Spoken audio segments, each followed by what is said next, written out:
Section 1. Les mains tendues vers le ciel. Sous les néons de Miami, une petite fille regarde par la fenêtre d'un luxueux appartement qui surplombe la ville. Samantha tenait la maquette d'avion que son père lui avait offerte, les yeux rivés sur le ciel. « Un jour, tu voleras librement comme cet avion », lui avait dit son père. Ce jour-là, les graines des rêves de Samantha ont été semées. Les années passent et Samantha grandit. Elle est devenue une jeune femme intelligente et travailleuse. Cependant, en tant que femme noire, elle est souvent confrontée aux préjugés de la société. Même lorsqu'elle étudiait le commerce, à l'université, certains de ses professeurs et amis étaient sceptiques à son égard. Mais Samantha n'a jamais abandonné. Elle a travaillé encore et encore pour atteindre son objectif. Après avoir obtenu son diplôme universitaire, elle a commencé à travailler dans une jeune entreprise du secteur technologique. Elle a rapidement attiré l'attention par son intelligence et ses idées novatrices. L'entreprise s'est développée tout comme Samantha. En quelques années, elle est devenue l'un des principaux responsables de l'entreprise. Cependant, l'esprit de Samantha est toujours dans le ciel. Chapitre 2.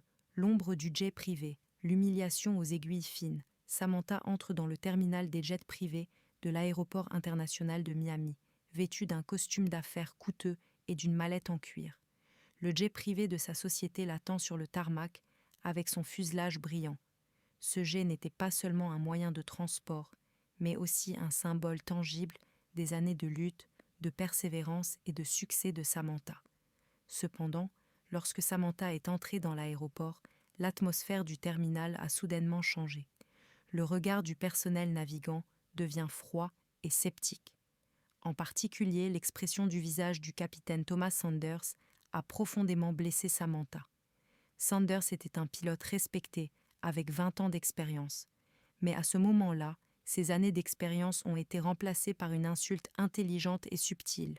« Madame », dit Sanders, d'une voix polie mais teintée de sarcasme, « ce terminal est habituellement réservé aux cadres de la compagnie et aux invités spéciaux. Je pense qu'il y a eu une certaine confusion. » Sanders insista sur le mot « spécial », laissant entendre que Samantha n'était pas à sa place. Samantha se figea aux paroles de Sanders.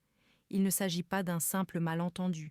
Il s'agissait d'une attaque intelligente et subtile contre son identité, sa réussite et son existence même.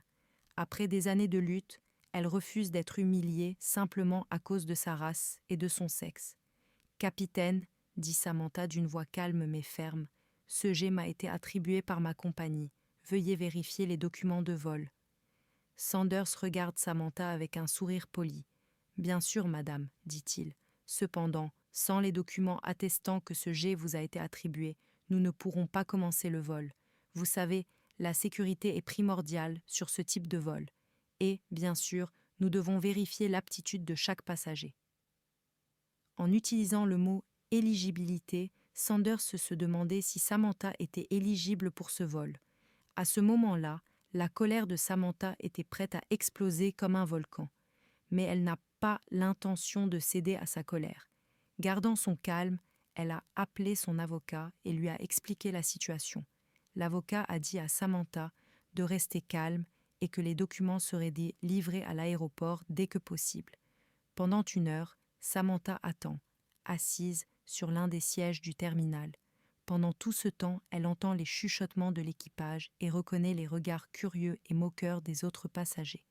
Chaque regard, chaque chuchotement déchire l'âme de Samantha.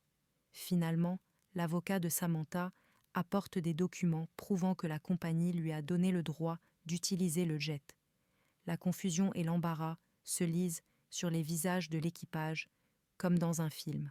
Le capitaine Sanders tente de s'excuser d'une voix polie mais tendue. Mais Samantha sait que ces excuses ne suffisent pas. « Capitaine, » dit Samantha d'une voix froide et déterminée, « il ne s'agit pas d'un simple malentendu. Il s'agit d'un exemple de discrimination systématique, savamment orchestrée et pleine de subtilité. Le rôle que vous et votre équipe avez joué dans cette affaire est inacceptable. Je vous licencie donc tous avec effet immédiat. » Samantha quitte l'aéroport dans la voiture qu'elle a appelée après le malheureux incident. À cet instant, Elle a non seulement défendu son honneur, mais aussi celui de tous ceux qui se trouvent dans une situation similaire. Sanders et son équipe ne se sont pas encore remis du choc du licenciement. Chacun d'entre eux est perdu dans l'incertitude de sa carrière et de son avenir. Samantha, assise dans son fauteuil, observe la scène à l'extérieur. Cependant, son esprit était rempli des souvenirs humiliants de l'aéroport. Chapitre 3. Le jour du jugement. L'affrontement au tribunal. Les couloirs du tribunal bondé de New York résonnent d'un silence tendu. Le procès pour discrimination intenté par Samantha Johnson contre la compagnie aérienne a provoqué un tollé dans tout le pays. Des membres de la presse, des militants et des curieux s'étaient dit rassemblés à l'extérieur de la salle d'audience. Lorsque Samantha entre dans la salle d'audience avec son avocat, tous les regards se tournent vers elle. Le capitaine Thomas Sanders et son équipage sont assis sur le banc des accusés avec leurs avocats. Le visage de Sanders est empreint de remords et d'inquiétude. Le procès s'ouvre sur un coup de marteau du juge. Dans son exposé introductif, l'avocat de Samantha décrit les politiques de discrimination systématique de la compagnie aérienne et l'incident humiliant que Samantha a vécu. Il a ensuite appelé Samantha à la barre des témoins.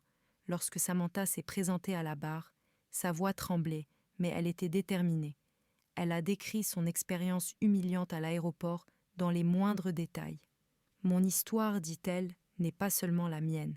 C'est l'histoire de millions de personnes qui sont confrontées à la discrimination tous les jours. » Le discours de Samantha a profondément ému toutes les personnes présentes dans la salle. Tandis que les membres de la presse prenaient des notes, les militants ne pouvaient retenir leurs larmes. Sanders et son équipe ont écouté la tête baissée, culpabilisés. Puis l'avocat de la compagnie aérienne a présenté sa défense. Il affirme que la compagnie n'a pas fait de discrimination, mais qu'elle a simplement respecté les procédures de sécurité. Cependant, ses arguments sont faibles face aux preuves présentées par l'avocat de Samantha. Le moment le plus marquant de l'audience a été celui où le capitaine Thomas Sanders a été appelé à la barre des témoins. Après avoir prêté serment, Sanders a exprimé ses remords et son respect pour Samantha.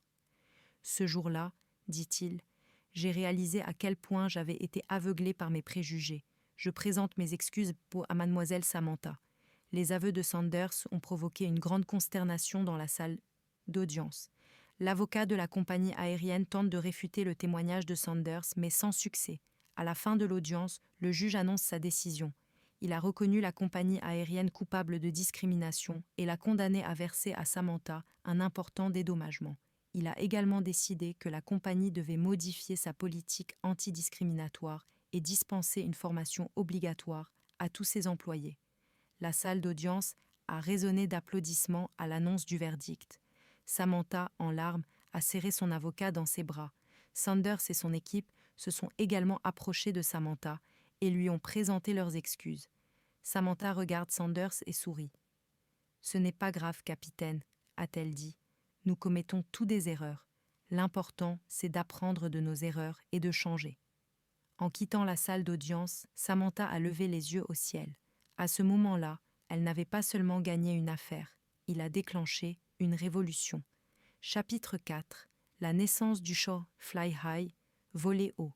Le tribunal a décidé que Samantha avait raison et a ordonné à la compagnie aérienne de verser des indemnités et de modifier sa politique. Mais pour Samantha, ce n'était que le début. Samantha lance une initiative appelée Fly High. Ce programme vise à accroître la diversité dans le secteur de l'aviation, grâce à des bourses, à des formations obligatoires et à des programmes de tutorat.